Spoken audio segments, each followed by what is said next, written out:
Generations of the Sullivan family had managed other people's money. My grandfather started our firm in 1962 with nothing but a desk, a telephone, and an unshakable belief in ethical investment practices. My father expanded it into Sullivan Wealth Management, serving some of Boston's most prestigious families. Then came my brother Michael and me, the twins who were supposed to carry the legacy forward together. Funny how together can mean such different things to different people. My name is Alexandra Sullivan, and until 6 months ago, I was the Chief Investment Officer of Sullivan Wealth Management, responsible for over $800 million in client assets.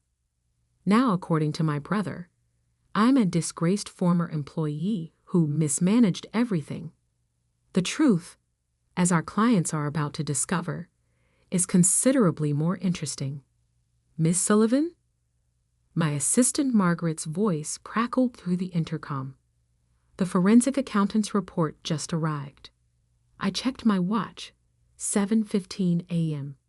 Another early morning in the office, a habit I'd maintained even after Michael's attempted coup. Send him in. James Patterson from Deloitte had the careful demeanor of someone who'd spent decades uncovering financial fraud. He placed a thick folder on my desk. You were right, Miss Sullivan.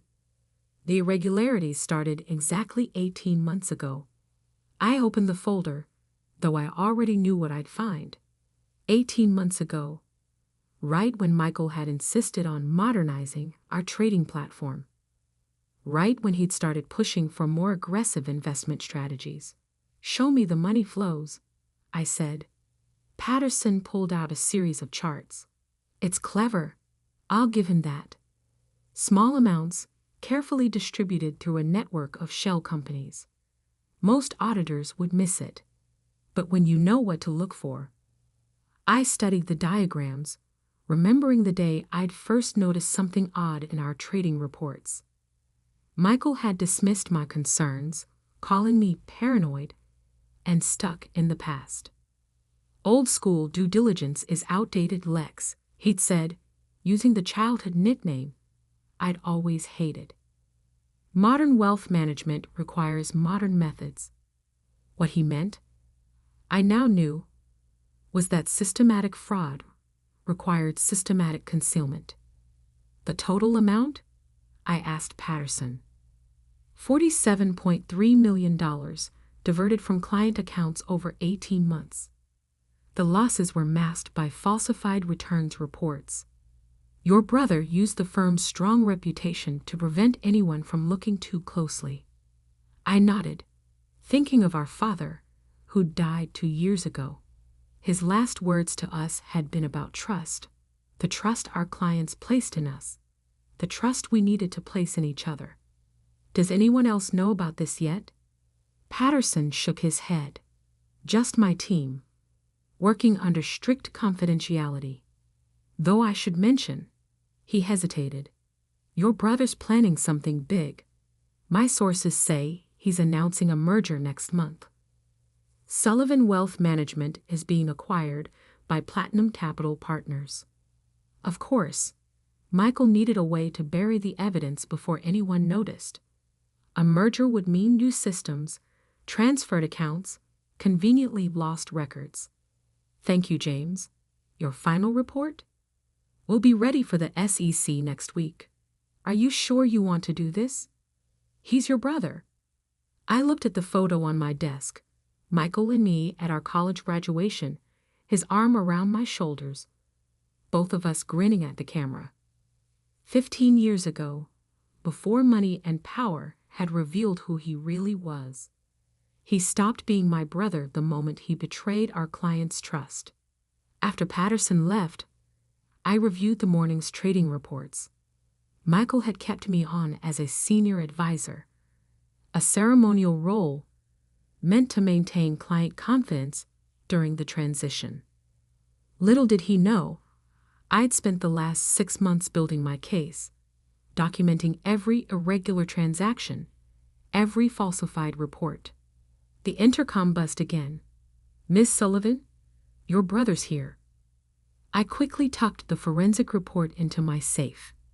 Send him in. Michael strode into my office like he owned it, which, technically, he now did.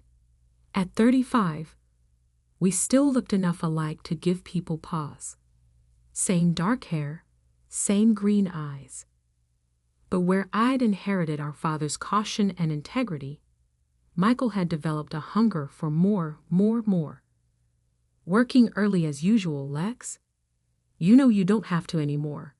Your advisory role is more flexible. I smiled blandly. Old habits. What brings you by? The Hamilton Anniversary Gala next week. I want you there. The Hamilton family had been clients since our grandfather's time. Their annual charity gala was Boston's premier financial event. Of course, I wouldn't miss it. Good. He perched on my desk, a habit he knew I hated. I'll be making some announcements. Big changes coming. The merger with Platinum Capital will take us to the next level. Fascinating. Will you be announcing this special investment vehicle too? The one you've been running through Cayman Islands accounts. For a split second, Michael's mask slipped. Fear flickered in his eyes before his smooth confidence returned. Still chasing conspiracy theories, sis? This is why you needed to step back. You're too caught up in details, missing the bigger picture. Oh, I see the bigger picture perfectly, Michael. Every decimal point of it. He stood, straightening his custom-made suit. Just be there next week. Smile, support the changes. It's not like you have a choice anymore. After he left, I opened my laptop and checked my encrypted email. The SEC's forensic team had been quietly investigating for months, ever since I'd submitted my detailed report.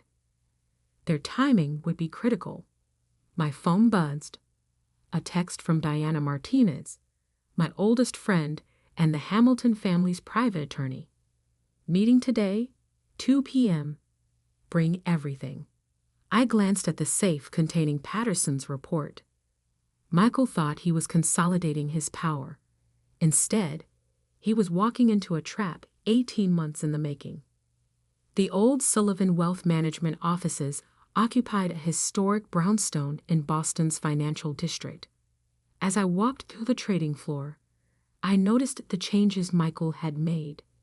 Sleek digital displays showing real-time market data, young traders aggressively working phones, the family portraits replaced by modern art. In the elevator to the parking garage, I ran into Victor Thompson, our head of compliance, or what was left of compliance after Michael's modernization. Ms. Sullivan, he said quietly, I've been meaning to talk to you. Some of these new trading patterns. Not here, Victor. I handed him my card with a new phone number written on the back. Call me tonight. Use this line only. He nodded, understanding, another piece falling into place. Diana's office was in a modern high-rise overlooking the harbor.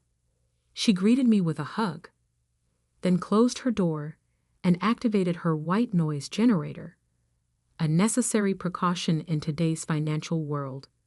How solid is your evidence? She asked without preamble.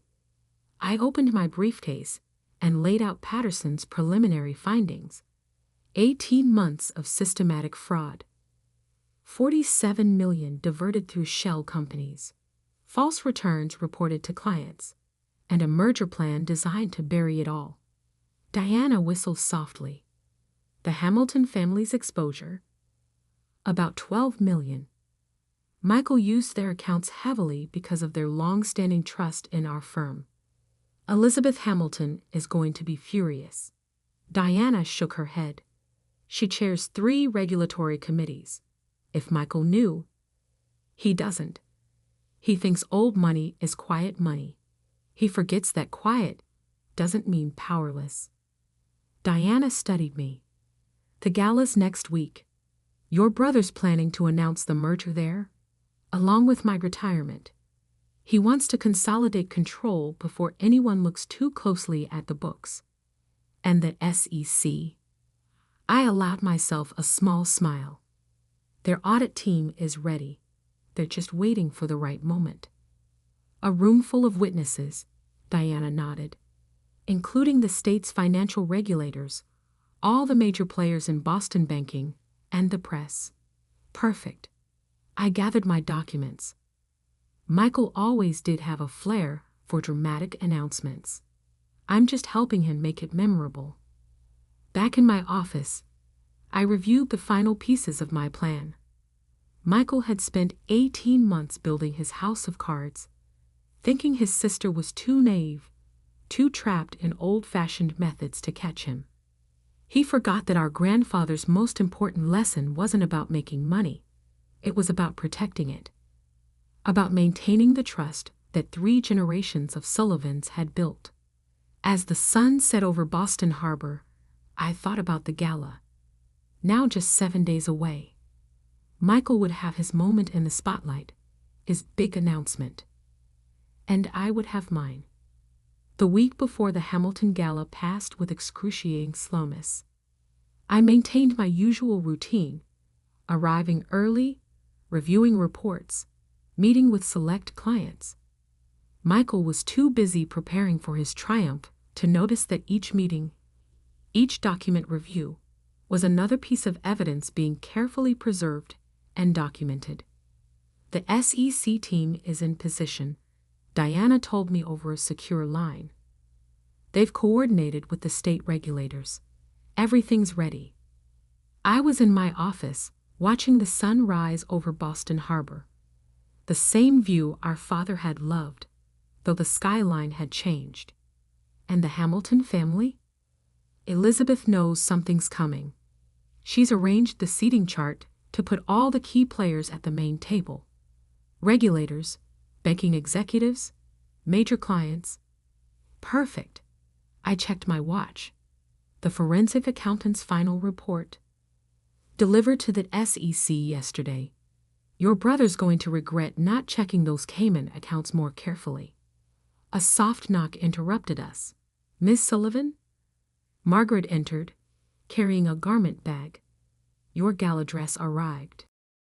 I smiled, remembering another lesson from our father. In finance, appearance matters. Thanks, Margaret. Is everything else prepared? She nodded, understanding the real question. For 6 months, she'd helped me gather evidence, coordinate with investigators, and maintain the illusion of compliance with Michael's new regime. All the documents are backed up and secured. External drives delivered to 3 different law firms. After she left, Diana asked quietly, "Are you sure about this?" Once it starts, he stole from our clients, Diana. Used their trust to enrich himself. What would you do if someone stole from your family? The night of the gala arrived clear and cold. The Hamilton estate, a sprawling mansion overlooking the Atlantic, glowed with warmth and old money confidence. Rolls-Royces and Mercedes deposited Boston's financial elite at the entrance. I arrived early, wearing a classic black evening gown that had been my mother's favorite. Michael was already there, commanding attention in the center of the grand ballroom. "Ah, there's my sister," he called out too loudly. "The last of the old guard, aren't you, Lex? But change is good, isn't it? Progress is inevitable." I smiled, accepting a champagne flute from a passing waiter. "Indeed it is, brother." Elizabeth Hamilton approached, elegant in her 70s. Her family had trusted the Sullivans with their wealth for 3 generations. "Alexander dear, so glad you could make it. Though I hear rumors this might be your last gala with the firm." "Changes are coming," Michael interrupted smoothly. "Big announcements tonight. The future of wealth management is evolving." Elizabeth's eyes met mine briefly. She knew. The Hamilton family hadn't maintained their fortune for 2 centuries by being naive about money. The ballroom filled quickly. I recognized faces from regulatory agencies, banking executives, journalists from the financial press. At exactly 8 o'clock, Michael took the stage, radiating confidence. Distinguished guests, valued clients, welcome to the 50th Annual Hamilton Investment Gala. Tonight is about more than celebration. It's about the future. I'm proud to announce that Sullivan Wealth Management is entering a new era. I moved quietly through the crowd, positioning myself near the main exit. Diana stood ready with her laptop, connected to the ballroom's presentation system. Merger with Platinum Capital Partners, creating one of the largest wealth management firms in New England. The crowd murmured appreciatively. Michael was in his element, promising growth, innovation, modernization. Then he turned to me, his smile sharp. And with this transition comes another announcement. My sister Alexandra, after careful consideration, has decided to retire. Her old-fashioned methods, while admirable, are no longer suited to modern finance. Actually, I said clearly, my voice carrying across the suddenly quiet room, I have an announcement of my own. Michael's smile flickered. Lex, this isn't the time. Oh, but it is? I nodded to Diana, who connected her laptop to the display screens.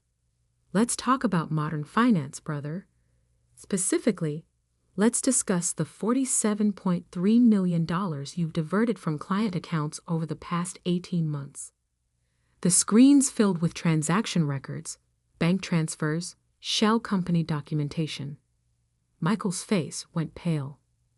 These are false accusations. Ms. Sullivan, a grave voice interrupted. Harold Winters, head of the SEC's Boston office, stood up. Are these the records you submitted to our office? Yes, sir, along with the forensic accountant's report detailing exactly how my brother used our trading platform to mask unauthorized transfers through a network of Cayman Island accounts. The room erupted in chaos. Elizabeth Hamilton's voice cut through the noise. Michael Sullivan, are you saying you stole from my family? No, I was investing aggressively, pursuing higher returns.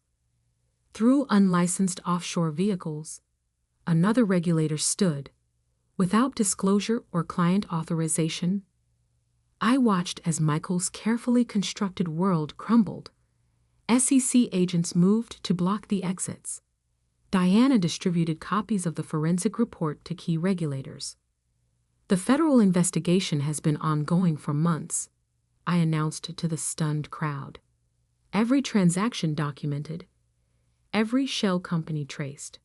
The evidence has been preserved, despite recent attempts to modernize our record-keeping system. Michael lunged for me, his composure shattered. You planned this. You betrayed your own brother. Security officers grabbed him before he reached me. I stepped closer, keeping my voice low. No, Michael. You betrayed our family's legacy. You betrayed our client's trust. I just exposed it. The next few hours were a blur of statements, documents, and arrests.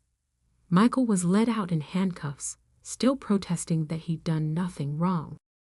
The merger announcement became a very different kind of press story.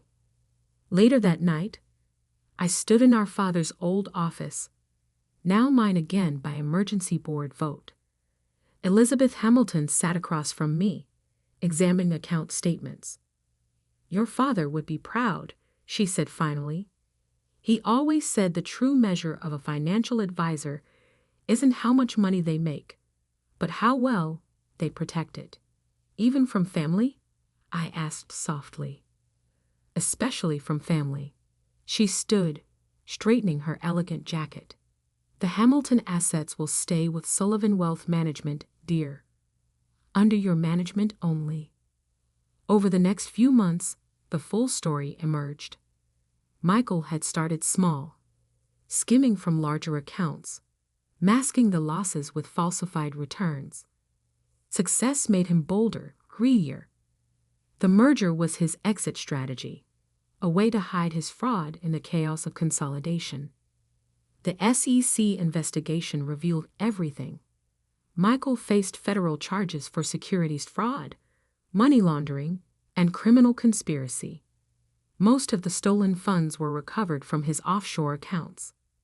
I rebuilt Sullivan Wealth Management on our grandfather's original principles: trust, transparency, and genuine client service. We lost some accounts in the scandal, but gained others who appreciated our commitment to ethical practices. 1 year later, I received a letter from Michael, written from federal prison. "You could have warned me, Lex, given your own brother a chance to make it right." I wrote back one line: "I gave you the same chance you gave our clients." None. These days, Sullivan Wealth Management has a new compliance system. Every transaction is triple-checked, every investment vehicle thoroughly vetted. The Hamilton family still holds their annual gala, though it's a bit more subdued now. My father's portrait hangs in my office, next to our grandfather's original license. Sometimes, late at night, I look at them and remember what this business is really about. Not just managing money, but managing trust. As for Michael, he's serving 15 years in federal prison, plenty of time to think about the true cost of betraying trust. The merger he planned never happened, but a different kind of change did. A return to the principles that built our firm. Last week, a young analyst noticed some unusual trading patterns in a client's account. Instead of dismissing her concerns, I spent 3 hours reviewing the transactions with her. They turned out to be legitimate, but I gave her a bonus anyway. For being diligent, I told her, in this business, trust is everything, and trust requires vigilance. She asked me later if it was hard, exposing my own brother's crimes. I thought about Michael's face at the gala, about our father's last words about trust, about 3 generations of Sullivan integrity. The hardest decisions, I said, are often the clearest ones. Now, when clients visit our offices, they still see the Sullivan name on the door. But underneath, there's a new phrase carved in small, elegant letters: trust, earned and protected since 1962. Because in the end, that's what this story is really about. Not just money, not just family, but the fundamental trust that makes the financial world work. Michael forgot that. I never will. 3 generations of the Sullivan family had managed other people's money.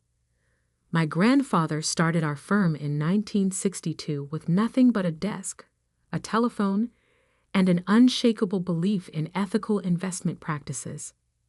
My father expanded it into Sullivan Wealth Management, serving some of Boston's most prestigious families. Then came my brother Michael and me, the twins who were supposed to carry the legacy forward together. Funny how together can mean such different things to different people. My name is Alexandra Sullivan, and until 6 months ago, I was the Chief Investment Officer of Sullivan Wealth Management, responsible for over $800 million in client assets. Now, according to my brother, I'm a disgraced former employee who mismanaged everything. The truth, as our clients are about to discover, is considerably more interesting. Miss Sullivan? My assistant Margaret's voice crackled through the intercom. The forensic accountant's report just arrived. I checked my watch. 7:15 a.m. Another early morning in the office, a habit I'd maintained even after Michael's attempted coup. Send him in. James Patterson from Deloitte had the careful demeanor of someone who'd spent decades uncovering financial fraud. He placed a thick folder on my desk. You were right, Miss Sullivan. The irregularities started exactly 18 months ago. I opened the folder, though I already knew what I'd find. 18 months ago, right when Michael had insisted on modernizing our trading platform, right when he'd started pushing for more aggressive investment strategies.